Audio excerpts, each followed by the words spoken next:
महाराज जी, जैसे कि आपने बताया निंदा और क्रोध से बचें, ये पाप के कारक हैं। जैसे तैसे निंदा पर तो काबू पा रहे हैं, लेकिन यदि किसी बात को सुनकर क्रोध आ जाए, भगवान और आपकी याद करते हुए भी उस पर नियंत्रण कैसे करें? जैसे हम चाहते हैं कि आप हमारे साथ ऐसा बर्ताव करें, आप उसके विपरीत करेंगे, हमें क्रोध आ जाएगा। अगर हमारी कोई कामना नहीं है, हम अपने कर्तव्य का पालन करते हैं और सामने वाले पर भगवत दर्शन करते हैं, तो क्रोध आ ही नहीं सकता। जब तक हम भगवान के चरणों का आश्रय दृढ़ता पूर्वक नहीं लेते और सब में भगवत भावना नहीं करते, तब तक न काम पे काबू पाया जाएगा, न क्रोध पे, न लोभ पे, न मोह पे। सामने वाला अगर कोई भी हमारे प्रति प्रतिकूल व्यवहार कर रहा है, वो मेरे कर्म से प्रेरित है। मेरा कर्म दंड देने के लिए आया, इसलिए गाली दे रहा, प्रतिकूलता कर रहा है।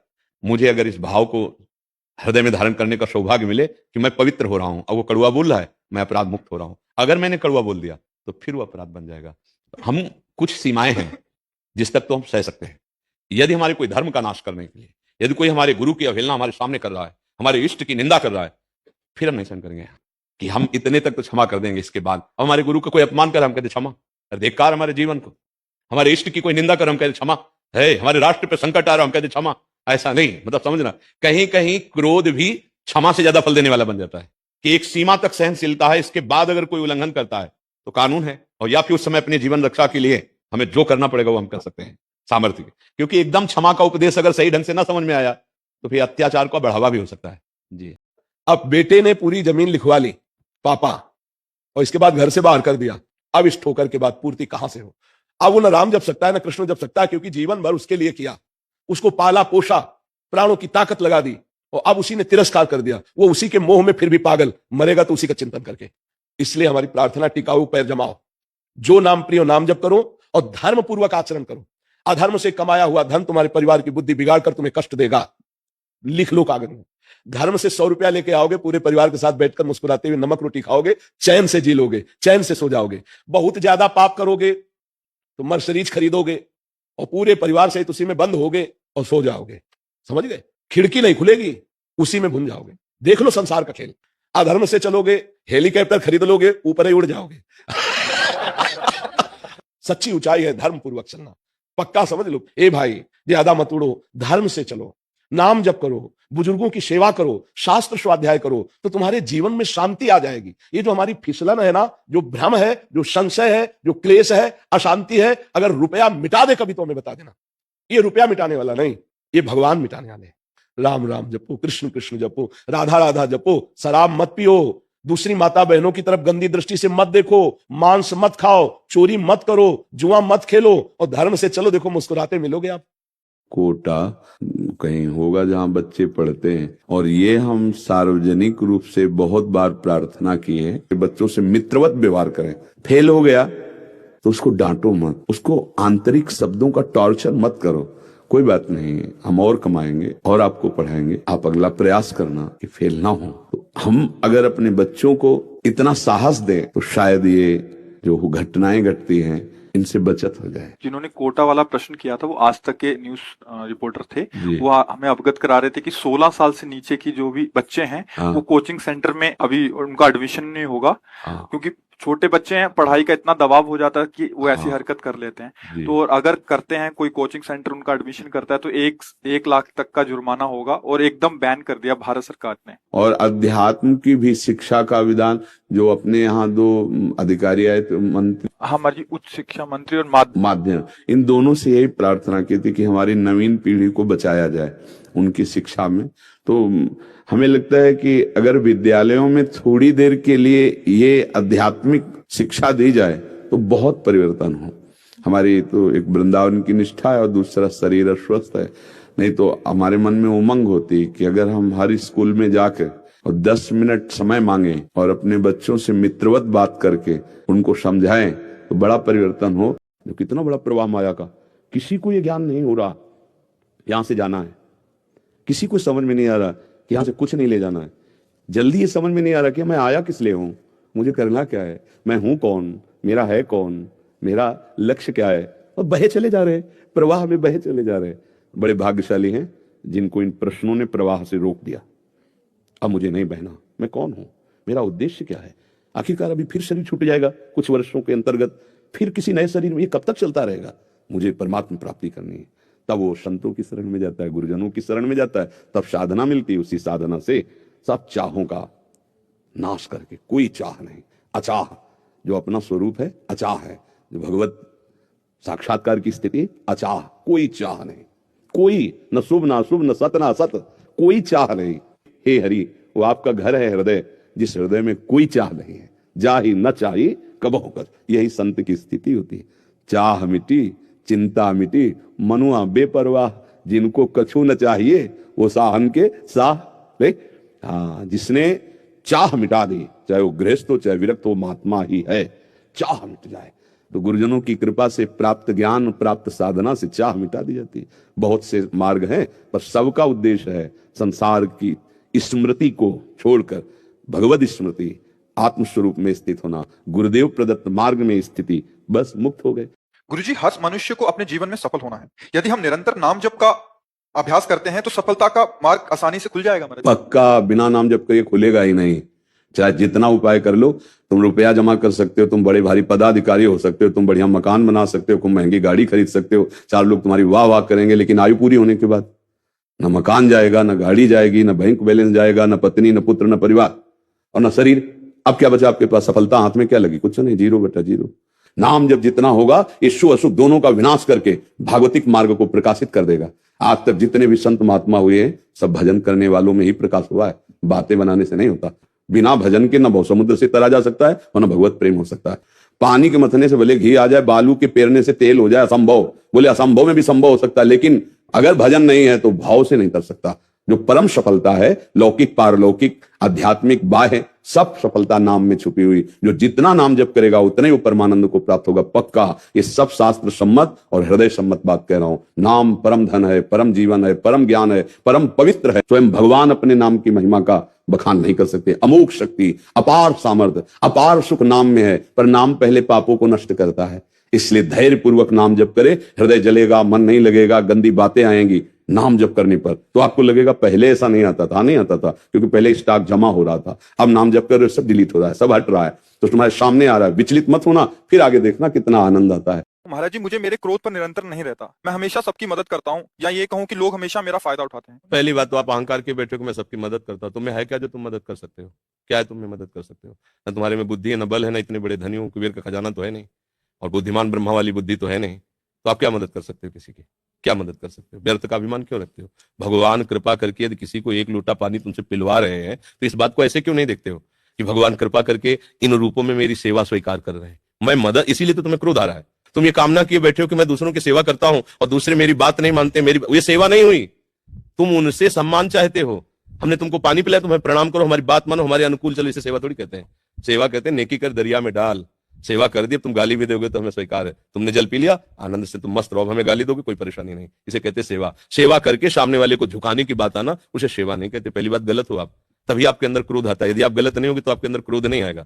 कामा संजायते क्रोधा, कामना है तभी क्रोध का प्रादुर्भाव होता है। क्या कामना है? कि आज सत्संग में भी कह रहे, कोई भी तुम्हारे दुख से तुम्हें बचा ले, कभी तो हमें बता देना के। जब तक तुम भगवान का आश्रय लेकर भजन नहीं करोगे, तुम्हारे पाप नष्ट नहीं होंगे, तो ये क्रम चलता रहेगा। पुण्य से सुख आएगा और पाप से दुख आएगा, लेकिन सुख दुख दोनों दुख रूप ही हैं, दोनों दुख रूप ही है। क्योंकि इस दुखालय में जो सुख का लेबिल चढ़ के है वो भी दुख है। भगवान बोल रहे दुखालय दुख यो नया, सुख है तो परम सुख भगवान के भजन में, भगवान के आश्रय में।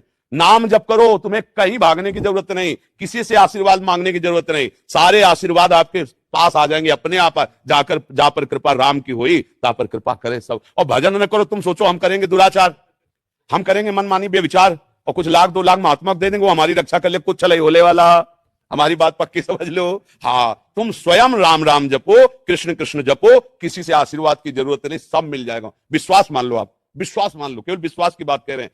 नाम जैसा कोई मित्र नहीं, नाम जैसा कोई अंगरक्षक नहीं, नाम जैसा कोई हमारा सहायता करने वाला नहीं। और नाम नहीं है, आप ध्यान देना, द्रौपदी जी भक्त हैं, सभा में निर्वस्त्र की जा रही है, कोई नहीं बचा पा रहा, भगवान भी देख रहे, पर जब पुकारा हे कृष्ण द्वारिका, सब आश्रय छोड़कर यही नाथ प्रकट हो गए। यही बाजू में ही पटुका बनकर, धोती बनकर, एक भी क्षण ऐसे हटा नहीं पाया दुशासन। मेरे भगवान की भी इच्छा है कि तुम मुझे पुकारो, मुझे भजो, तभी तुम्हारा मंगल होगा। महाराज जी, इस प्रोफेशन में आधे से ज्यादा झूठ होते हैं, वकील है महाराज जी। अगर हम सिर्फ सत्य की राह पर चलें तो इसमें सक्सेस ना के बराबर है। कृपया मार्गदर्शन करें महाराज जी। हम आपसे पूछना चाहते हैं कि आपके दिमाग से कि आपने सक्सेस शब्द का अर्थ क्या लिया है, आपने किस भावना को सक्सेस माना है, आप बोलिए। जो केस मैं लड़ रही हूँ उसमें सफलता नहीं मिलेगी महाराज। दूसरा ये कि परिवार का भरण पोषण नहीं होगा। दोनों बातें देखनी है कि यदि हमारा हृदय कहता है कि ये आदमी अपराधी है और निर्दोष को फंसाने के लिए मुझे वकील बनाया है और मुझे 5 लाख रुपया देगा, 5 लाख से हम परिवार का पोषण करेंगे, तो ये सक्सेस नहीं है। अपने हाथों से अपने पैर काटने हैं। हमारी सच्ची बात मान लेना। अगर आपको पता है फ्रॉड है, ये मुकदमा फ्रॉड है, ये आदमी अधर्मी है और मुझे बहुत पैसा दे करके और मुकदमा में जीत गई और निर्दोष को सजा हुई, तो आपने अपने आप को बिल्कुल मिटाने की तैयारी कर ली। बुरा ना माना जाए, जो अगर हमसे प्रश्न किया जाता है तो हम जो शास्त्र सम्मत है वो कह रहे हैं। अगर आपको पता है कि धन से ही केवल परिवार का पोषण होता है तो ये भ्रम छोड़ दीजिए। माना कि आपको 500 रुपया मिलेगा, 5 लाख नहीं मिलेगा, पर 500 की जब 100 रुपया की हरी सब्जी लेके जाओगे और 1 किलो आटा की रोटी बना के पाओगे तो सब चैन से सुखी रहेंगे और आपकी बुद्धि बढ़िया काम करेगी। और जब शरीर छूटेगा ना तो आपको अच्छी गति मिलेगी। और अगर यहां धर्माचरण करके बहुत रुपए कमा लिए तो लौटकर परिवार में पीछे मुड़ के देखना, अशांति ऐसी बढ़ती चली जाएगी कि रुपया शांति प्रदान नहीं कर पाएगा और आपको पश्चाताप होगा कि मैंने गलती की और उसका मुझे भोग इसी जन्म में मिल रहा है। ये तो ब्याज है, परिणाम आगे। महाराज जब हम चालीसा आदि पढ़ते हैं तब अंत में जिस प्रकार तुलसीदास सदा हरि चेरा की जगह हम, जैसे अब मेरा नाम अमित जोशी है तो अमित जोशी सदा हरि चेरा कह सकते हैं? नहीं, जो लिखा है वही बोलो, भाव अंदर से कर लो। जब हम विभीषण शरणागति की चर्चा कर रहे थे तो विभीषण हम थे, हमने शरणागति हमारी हो रही, भावना। उस समय हम चेरे हैं, उनके दास हैं। ये नाम तो बाहरी है तुम्हारा, अंदर तो वही है, उन्हीं का दासत्व है।